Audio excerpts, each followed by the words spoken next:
basically little different from LED. We are doing it much more budget friendly for the producers. We are doing chroma based virtual production here. From the cost perspective, it's echoing. quite cheaper. It's echoing. Yeah, no, I think I'll just do like this. Just I'm shout. audible, right? Yeah, shout. Okay. So I'm going to go in for 5 minutes with the technical details of what exactly is happening here. Most of you guys might be already aware about it. Okay. But we have a Moses tracker there. That's the best. It's the newest tracker that they have available. It's advised to use this tracker for the ceiling length that's more than 10 meters and above. But our ceiling length was more than suitable for Moses Star Tracker itself. But for the sake of our guys over at Moses, and we are very good friends, so they asked me to demo Max here. Right now we are demoing Max. It's an amazing tracker. I've tested it. It does excellent job of tracking and everything. And Moses has an engineering of building all amazing trackers out there. Okay, so right now we have been using Moses. But the setup here that we look at is completely built in-house by Vergexa. We are not using any third-party plugins. Not even Unreal's plugins are being repurposed here. So everything that you see here is built by us. If a new engine comes out, next day we are on that engine. That's how fast we are upgrading to everything that's out there right now. Okay.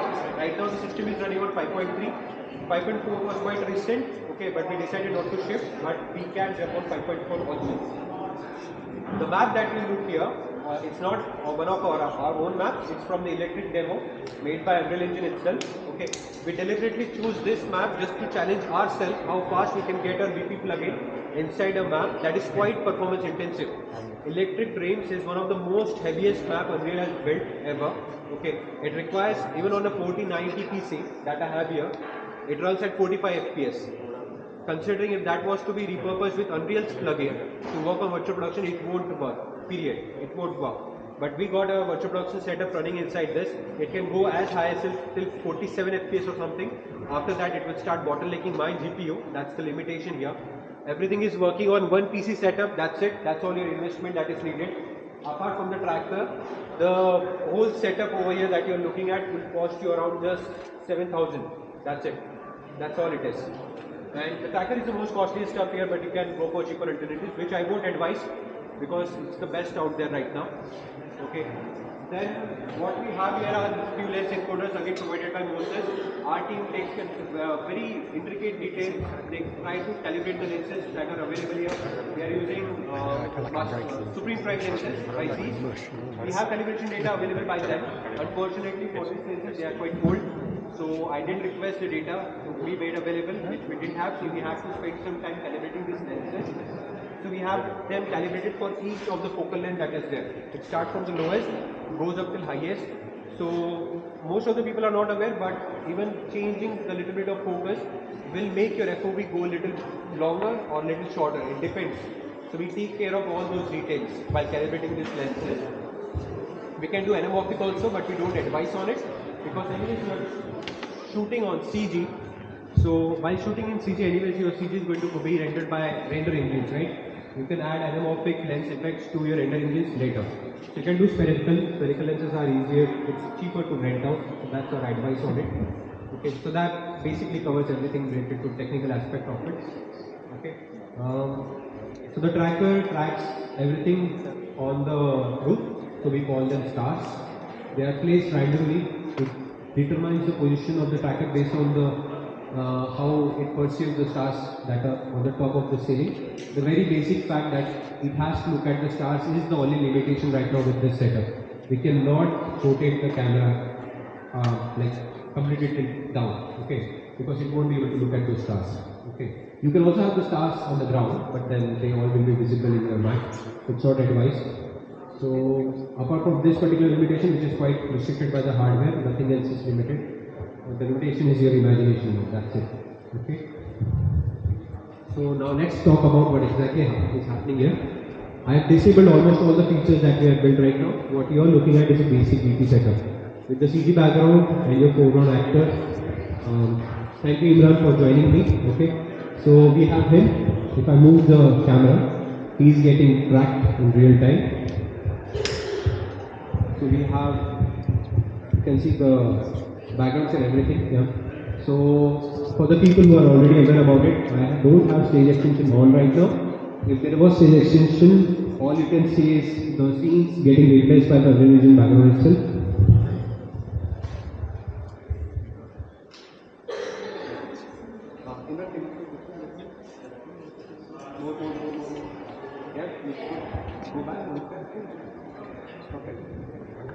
So if I look at Imran's face, you can see his reflections are being casted inside the water itself. Okay. But I just move the camera. Right, just a second. Yeah, let's talk about that feature. You can see the green screen here is not reflecting. You are not getting any reflections on the green screen here. But you can still see his reflection inside the ball. It's because we are tracking him in real time. Just a second. Yeah. You can see on this laptop, I have Imran being detected. Okay.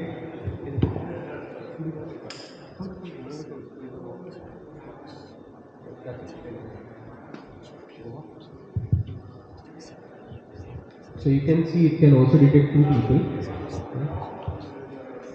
So you can see Imran is in little bit of shade of purple, and then there is Rajat who is red. Okay. We are still working on the system because as you can see, if Rajat overlaps with Imran, it does not understand the context of two people overlapping on it. And this thing is running at 70 FPS. Again, just one PC setup. Okay, so you get a talent track data which can be used by a composition team because it is all getting recorded inside the engine itself, and they can have it to create reflections of the people who are there inside that world. Plus, you can also cast their shadows in the world itself. Okay, let me see if I can show you an example. Okay, Rajat, come on. Yeah, that's it. Yeah. Imran, can you walk forward one step? More. Ah, that's it. Stay there. Go back.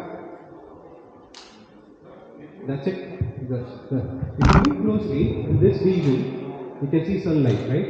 When he walks forward, okay, you can see an occlusion that happens because that's how it will react with the sunlight there, as if he was there, right? He will stop the sunlight hitting the ground, right? And you can get his shadows there itself. Okay, you know, walk forward. You see that? So we also get actors' dynamic shadows inside the world itself. Okay, there is one feature that is still there. I'll just check if it works fine this time.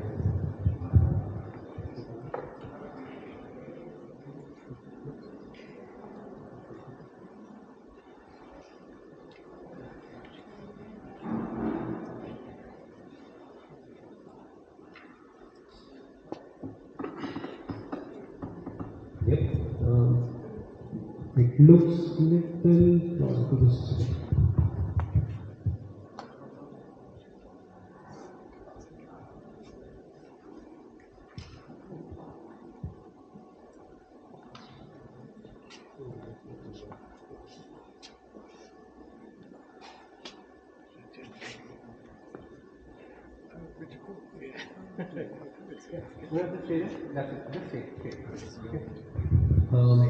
So what happens is this feature requires a lot of tweaking. Okay, so I'm going to show it you in the debug view because this will happen and your composition team will have data access to them. Okay.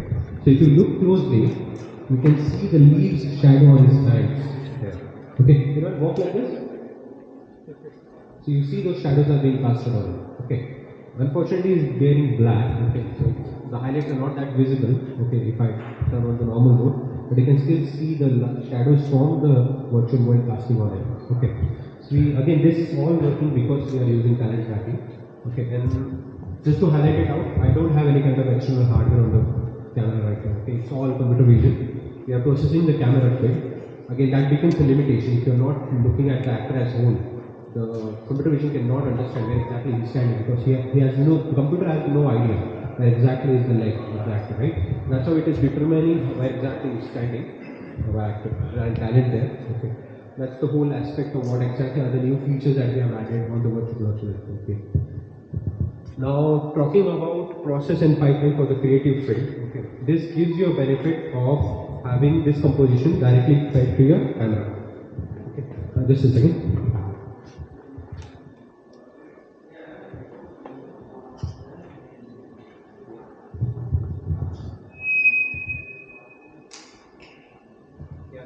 If you guys look here on the camera itself, you can see the fade of Imran coming directly to the camera. Okay, so they can, DOPs or the camera assistant can compose your shots accordingly. And it has a very minor delay of 3 to 4 frames. Although we don't advise on the day of shoot that they prefer this for composition, because that 3 seconds, 3 frame of delay can also hamper the way they want to compose the shots. Okay, but if they want, they can have it here. Okay, now let's talk about the process pipeline. Okay. Ideally, what we advise is the creative field comes to us with a tech quiz. If they don't have one, our team can help them with the tech visualization of this particular shoot, so that on the day of the shoot, we can get most shots out as soon as possible. Okay.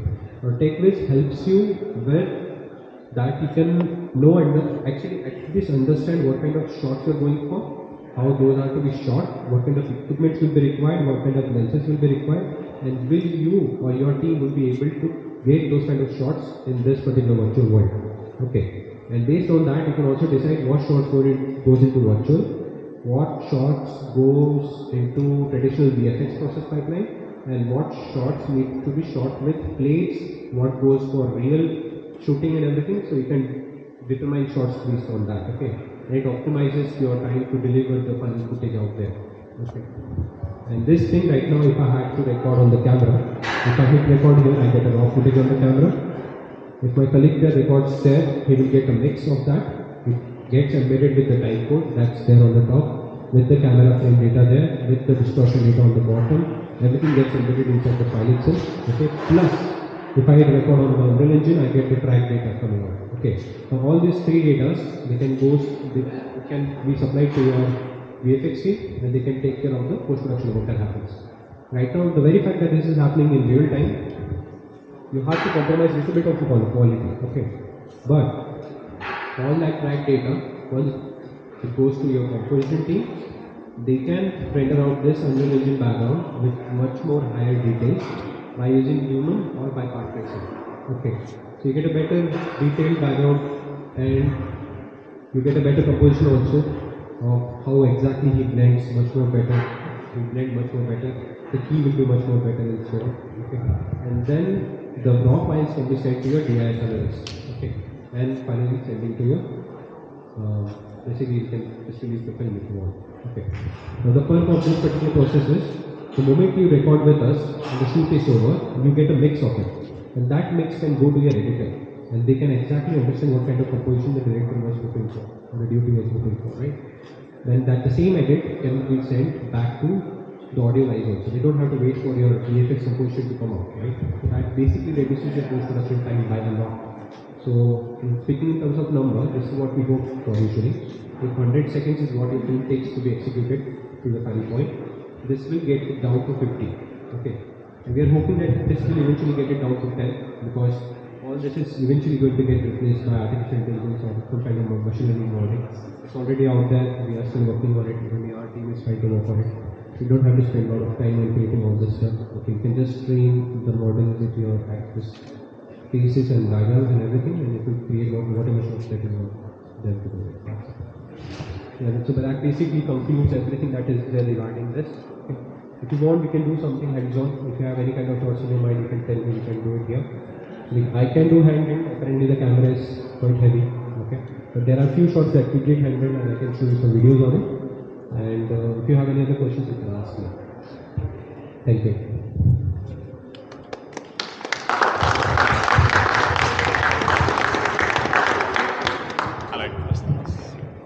Hey guys, I was asked to come and talk a little bit about lighting, because you might be quite interested in that. So obviously if the tracking is working perfectly, if the environment looks perfect, if you have the actors looking like they exist within the environment, those are all things that can really help your brain, convince your brain that this is a real environment and it exists in real life, and this is not a CGI Unreal environment that's being executed in this manner.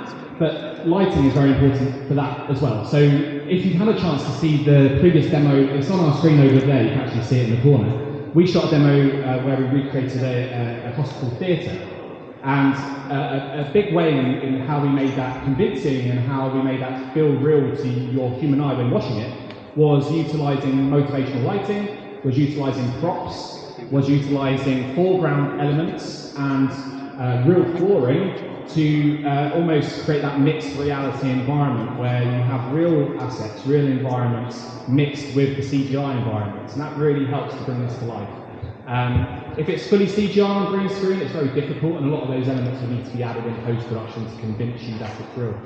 What we've lit here today is very much for the chroma key. It makes the green screen work really well. But what we haven't done is introduced any motivational lighting to support what Aditya has just shown you through, i.e. the shadows, right? So as they walk through and you see the shadows being cast on the environment, we would have to recreate what that light source would be, i.e. the sun.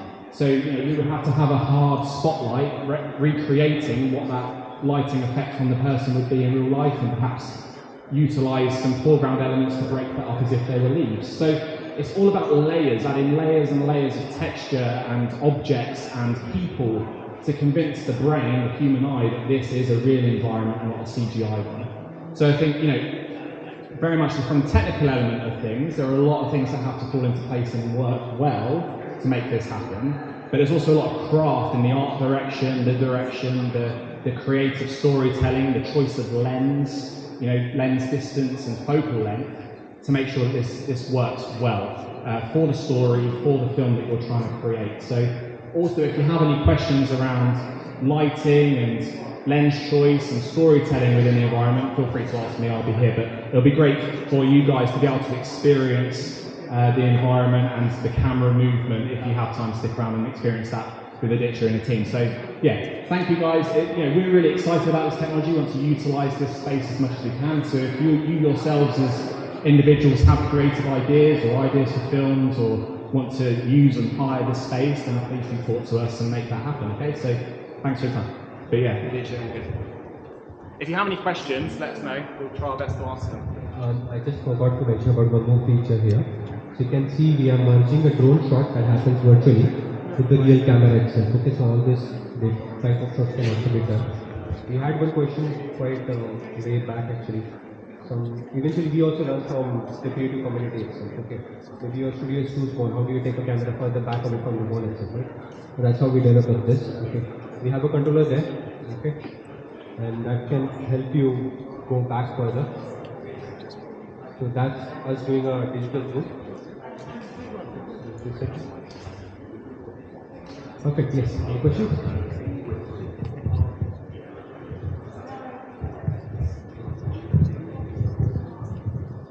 Is there any, did you have to calibrate his height, this scene, given he's standing next to it on the screen? Were you using that for some sort of scale? Yes, no. So the thing that we have on this laptop, okay. The one behind. Oh, this one? Yeah. That's nothing. That thing basically shows the number of features that I've turned on. So I've created it for me. Okay. If you go through it, there are multiple features that I've created. Okay. So I can enable shadows, I can enable virtual camera, I can enable such features there, right? So I can switch it down. So it's just a debugging game. It's not for you won't see it. This will be the virtual production supervisor and the HoVP will see that for the feature. It's for when you're setting up. Yes, it's for us. It's for us iterating, for debugging it, right? That's how we understand if it's coming out good or not.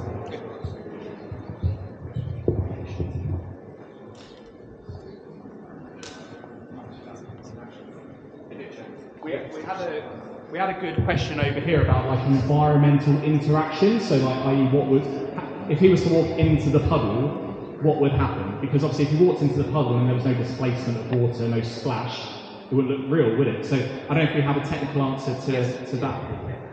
Yeah. That's a nice question. Can we simulate it? Yes. But is it advised to simulate on the stage? No. The thing is, simulation of state is quite difficult. Okay. Rigid body simulations, like crumbling of certain objects or car crashing into something in real time, smoke, liquid, are very cost intensive processes. Okay. You won't believe, but I am from chemical background. Okay, I used to do a lot of simulation for multiple companies. Okay, so simulating fluids are very difficult. Okay, can we do it here? Yes, but it won't look real. Okay, the whole aspect of this getting the feed out is for the at least for the production crew to understand what kind of shot is going to come out. Okay, but can we done it in post? Yes. for sure it can be done in post. Okay. But reminding of that, the whole point of doing it here in this particular stage is that you don't have any kind of props. Okay. And ideally, if you have something like a fluid involved or a gaseous state involved, we can shift to LED. Okay, because then you don't have to worry about keying, because having a fluid on the stage, all the green screen resolution will be visible. Okay, we can shift to LED. We can do that. Okay, and we also have a text where you can have LED for the reflections and green screen for the background, and you can have hybrid of both. So you don't really have to go for a huge volume that encompasses the active or reflection. You can only have a small, nice LED screen that you can put at certain angle. We have built a custom calibrator that understands the position of the LED screen and projects the reflections on the actor itself. Right now, if Imran was to wear, like he is wearing right now, a very reflective sunglasses, what we can have is a nice LED outdoor 3.9 pixel piece LED wall here, and we can have that particular thing, we put reflections on Imran. So you get best of two worlds. You get green screen, which is quite, you can make a lot of errors on it. It's very forgiving. Okay. LED walls are not that forgiving. Okay. Imagine you shot something which has a poster of someone that is not like suitable for releasing certain countries, right? And you have to remove it. And doing that in LED is quite cost intensive. You have to go through the rotor out again. But if you shot it on LED or this green screen, it's the same. It's quite easy task. You just send it to your VFX team and tell them, remove this poster, I don't want it there, and then render it out in the main for you. Okay, so LED is not that forgiving, green screen is, but if you want both worlds, you can also do that for you. We did few shoots where a car was involved for one of the films that we did back in India, and we did it on LED, where LED was used to cast reflections on the car itself, but the background was made with a blue screen. So that's still there. Again, so answering the simulation part, it's doable. We don't do it in real time because it's cost intensive. But if you do want something that involves a prop that might require real simulation, please get a production designer on stage because it will act as the immersion.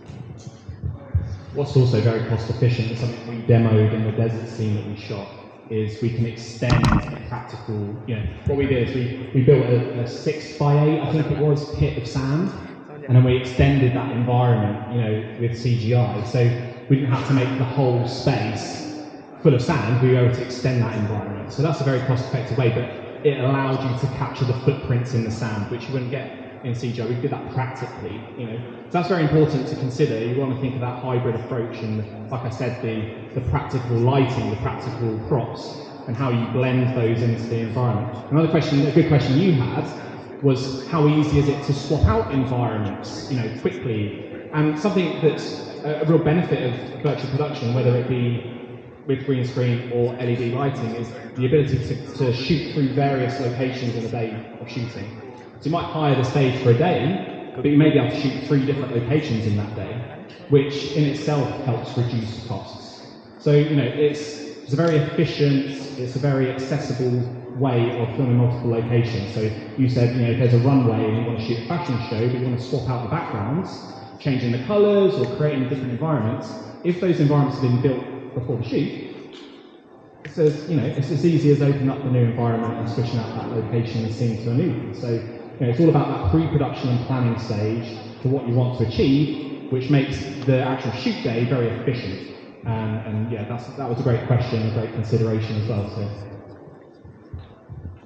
Any other questions? I see the curiosity in everyone's faces. I know they're in there. I can see it ticking over.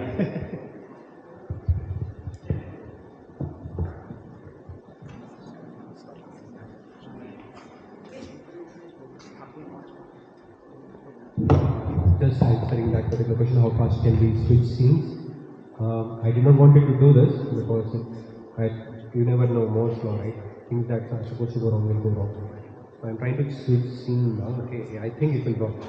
Just a second.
So, yes, we just placed Imran in Heathrow Terminal 3 here. And over here also you can see his reflections are nicely casted on the floor and everything. So I think Imran is going to take flight out of the country now. Yeah, walk in. So that's how easy it is for you to change scenes. Okay. So usually what happens is we have done this. There was the same movie that I've been talking about where we shot a car chase sequence. They did 5 scenes where whenever we wanted to change scenes, they were trying to set up the stage. So we had ample amount of time to test it out. Actually, the moment we change the scenes, what we will do is my team here, we'll calibrate the camera again just to make sure everything is working fine. We'll calibrate the delays in the lenses and everything because all map run on different kind of computation power. We'll understand what kind of delays are there. That takes us around 15 minutes, that's it, max to max. And we can swap scenes. Like just like that's it.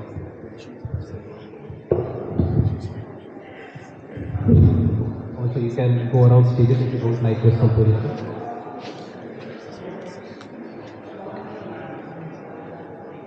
So you can rotate the stage if you want.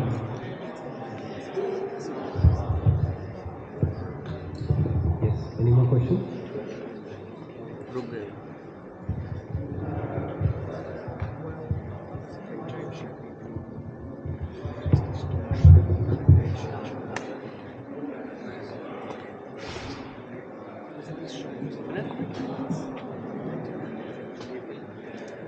You finished the demo, yeah? Yeah. All right, ladies and gents, that's this demo finished. Just take yourself a little break. We're just going to set the stage area, and then we have some fireside chats coming up as well, some Q&As as well. So just give us a couple of minutes. Thank you.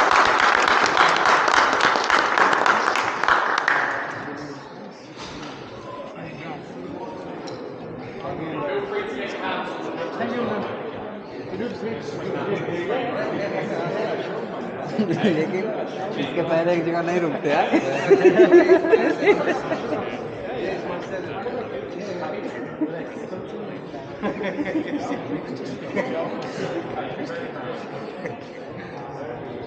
So what does Hana combine those movies? The shadow, did you see shadow? Shadow. Anyone that's part of the vehicle, anyone that's vehicle parked in maintenance car because of the closing if you wish to stay into the evening, it's a good idea to move the car.